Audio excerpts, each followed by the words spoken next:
What's up, everybody? Welcome to Closing Out the Week. I'm your host, as always, Marco Alvarado, and we got some stories to talk about. But first, let me ask you, how's your week been? Has it been stressful? Has it been actually pretty chill? Mine's been kind of stressful. I helped my dad build a fence for most of this week.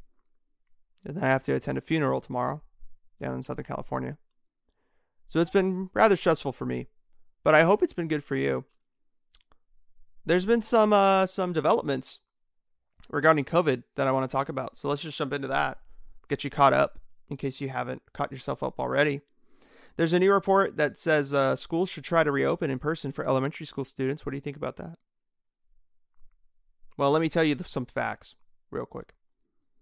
They just want to open up, basically. What they're trying to say is that they want to open schools for kindergartners and first graders and special needs students. So students that have a really, really, really tough time learning digitally because they need in-person simulation in order to be engaged. They also want to make it very accessible to, of course, wash your hands. They want staff to wear face masks at all times. And they're thinking of also breaking up class sizes in order to, keep the distance. But it's tough. It's difficult because, I mean, how are you supposed to keep little kids away from each other? I mean, that's how they interact. They get up very close and personal with each other. They roughhouse and stuff. So how can you stop kids from doing that? That's going to put a lot of pressure on teachers and educators.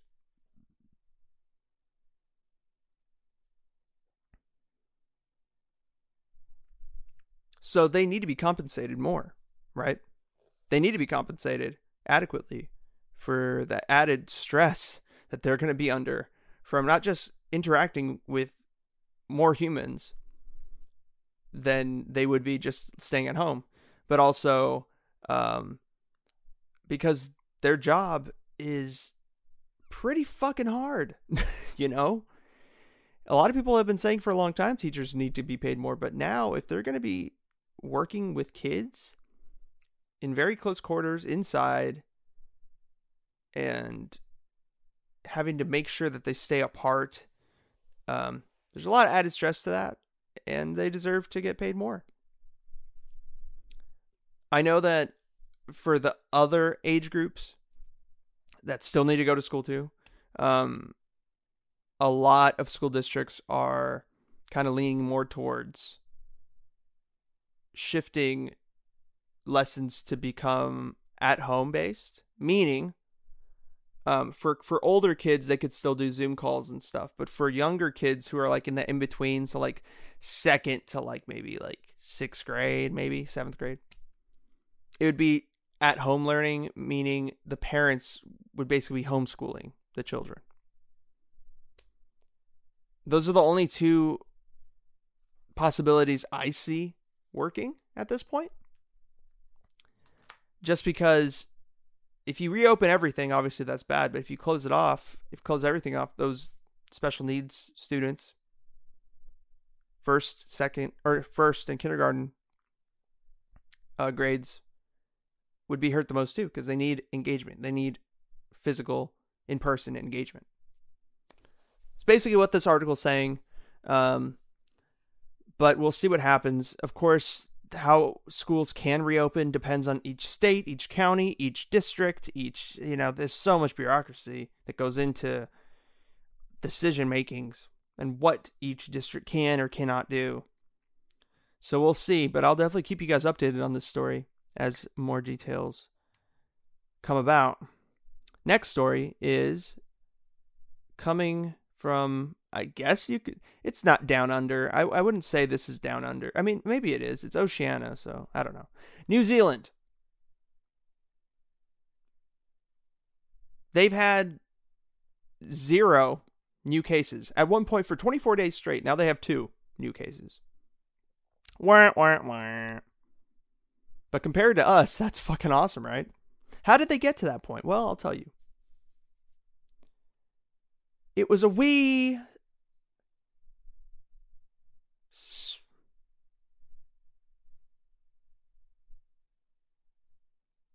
winter day in February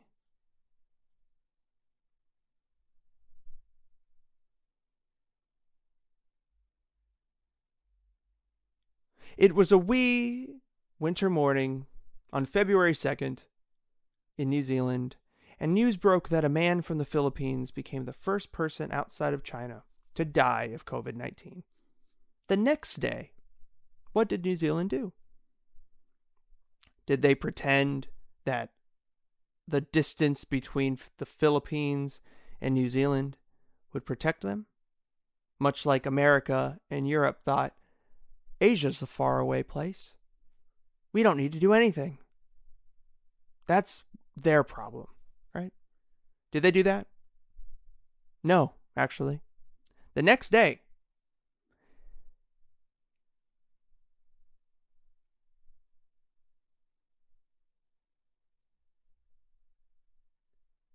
they banned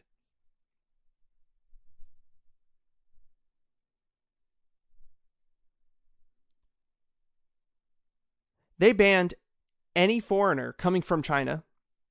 They banned them from the country. Couldn't come in. From China, specifically. And any New Zealand citizen coming back from China had to be quarantined for 14 days. Right? Then they slowly started banning other countries as things got worse. And to this day, they're still pretty strict on movement in and out of the country, as every country is nowadays. But they got a very, very far head start. When did we start quarantining, and when did we do all that? Do you remember? It feels so long ago, right? That was like back when Tiger King was a thing, right? That was like mid to late March. So a whole month and a half before we took it seriously, New Zealand took it seriously. Timing is everything, folks. If there's anything I've learned in my 23 years on this earth, it is timing is everything. And most of the time, you're gonna not be blessed with the foresight to act accordingly. But when you're a world leader, you gotta play it safe. It's like what we're seeing now in California.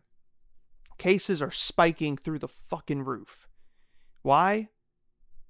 Because for a lot of reasons. One, people aren't wearing fucking masks. Two, we wanted to reopen things before it was ready. We saw the curve just flatten for a second. Instead of going down, we saw it flatten. And we thought, oh, cool, we can reopen stuff now. So we started reopening, and it just went back up. Now we're way worse than before. New Zealand didn't do that.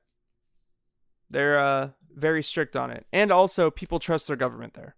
That's a big part to play. It's the same with Sweden. In Sweden, they trust their government enough. That's why Sweden never instilled any restrictions internally.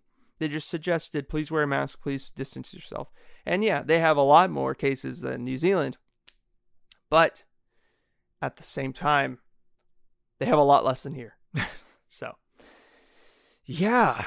That's that story. I just wanted to let you know on how New Zealand did it, a country with almost 5 million people. And the final story for today is kind of it's more of like a debunking something. I've been seeing this theory around the internet, basically claiming that Wayfair, the online furniture store, I believe they have some brick and mortar locations too, but I know they predominantly sell things online, that Wayfair is tied in to child trafficking, child sex trafficking. Dun, dun, dun. But I'm sorry to tell you guys, it's not true. It's false. At least currently, there's nothing to back up these claims. On the surface, it sounds right. On the surface, it's like, oh my God, it's true. But if you really look into it a little bit more, there's really nothing there. And let me tell you why. Let me start here. So it all started because on Wayfair's website, there's a lot of not a lot, but there's some listings of curtains, right? Let's just use curtains as an example. There's a set of red curtains, 2 sets of red curtains, 2 listings. Exactly the same picture. They look exactly the same. One is $9.99, and the next one is $99,999. What gives, right? It makes you wonder, why is one price so much higher than the other? Well, people think it's because the listings with the bigger prices, you're actually buying a child, right? That would make sense. Children are definitely a lot more expensive than curtains, right? Yes, they are. But the thing is, when you go a little deeper, people are saying that if you take these SKUs, right? These parts of these identifying numbers for that specific listing, and you take that number and you put SRC USA in front of it on this one Russian search engine, and you type all of that together, you'll get pictures of really young girls posing really, really, really, really seductively. And that's actually true. That part is true. You do. But if you type in any numbers with SRC USA in front of those numbers on that specific web browser, or search engine, I should say, you're going to get those pictures. So it's not tied specifically with those SKUs of Wayfair. That's weird. It is weird. That specific fact is weird, right? But it's not because Wayfair has like this secret database of like all these different little girls, right? You could put any number after the SRC USA tag thing, pretense, and you would get those pictures. So that's one little debunking. Then the other one is that there's pictures. The pictures themselves, or the descriptions of these listings, have like, some of them have like girl names attached. So like for one 5-shelf storage unit, there was like Annabelle was before that storage unit, the name Annabelle. And a lot of people thought it was in terms of, or in relation to Annabelle Wilson, who had gone missing in Kansas. But, you know, when you really think about it, there's 400,000 missing juveniles in the United States. 400,000. So, of course, if you took any female's name and you put it in front of that, you're most likely going to find a child who is missing with that specific name in the United States, which is really sad. That is sad. That's not right, but there's nothing to support that Wayfair has Annabelle Wilson, you know, that they kidnapped her, or that they're working with people who have her. That's a very, very, very, very large conclusion to jump to. And then there's another name, Aliva. That name was found on another description, and people thought it was in relation to Olivia Navarro, who is an autistic child who went missing at the age of 3 in 2013. But she actually, unfortunately, was found deceased shortly after she was missing. So it couldn't be. It can't be her. Now, no one's disputing that these things are weird.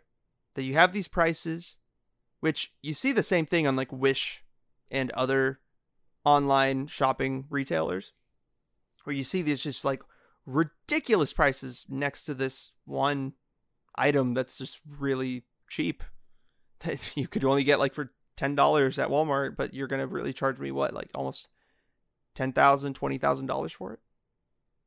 That's weird. But there's really nothing to support that Wayfair is involved in child sex trafficking at all. And then there's another little thing I have to debunk. Sorry. But a man named Frederick Walker Jr. was arrested on June 21st, right? He was wearing a Wayfair shirt, and he was arrested for an involvement in a prostitution ring. However, there was 24 other people who also got arrested. None of them had any relation to Wayfair, and none of them were wearing that shirt either. So it doesn't really make much sense why, if you just took this image of this guy and you just were like, see, child sex trafficking. Another thing, none of the people that were taken into custody or saved from this prostitution ring were children. There weren't children. So it's a little weird how people are kind of just jumping into this and jumping on Wayfair because they think they are doing this really fucked up thing. Now, is their website weird? Is it weird that they have these prices and that they have, these names of like girls in their description? Yes, it is weird, but that's what happens online, man. There's weird shit that happens. I don't know, but I'm just, and the thing is, I'm reading all this stuff off of Snopes. Okay, I'll put the article in the description if you want to read it. All right.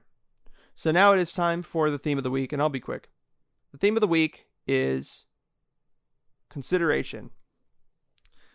Folks, let's have some consideration for each other and just wear masks, please. Please. It's worked in other countries. If we just follow what other people are doing, we could get out of this too. But it looks as though we're going to be in this COVID situation for maybe years if it's going at this rate. And we can't do that.